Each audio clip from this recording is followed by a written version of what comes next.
Pagrindinė nauda kurti, stiprinti ir vystyti įvairiapusišką jaunimo politiką savivaldybėse. Tai visų pirma jaunimo reikalų tarybas, apskrituosius stalus, jaunimo reikalų koordinatoriaus pareigybės.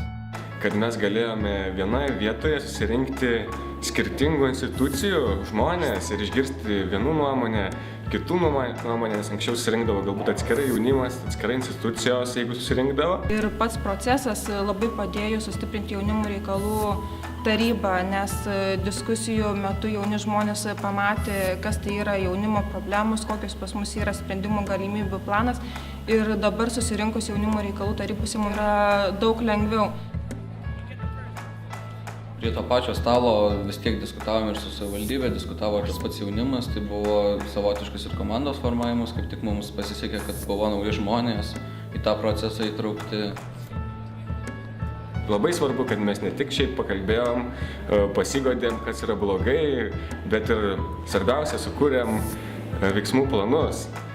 Pats planas, žinoma, naudingas žiūrint į strateginį planavimą, kadangi mes galėjom išpildyti savo vizijas kažkokias, tiesiog įtraukti tą, ką mes norime matyti po kelių metų Alytuje.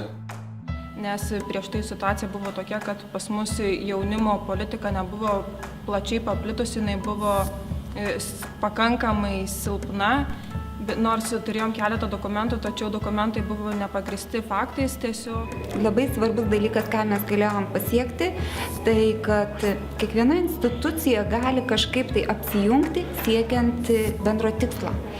Bendras tikslas padėti jaunimui tiek įsidarbinimo srityje, tiek neiškristi iš švietimo sistemos.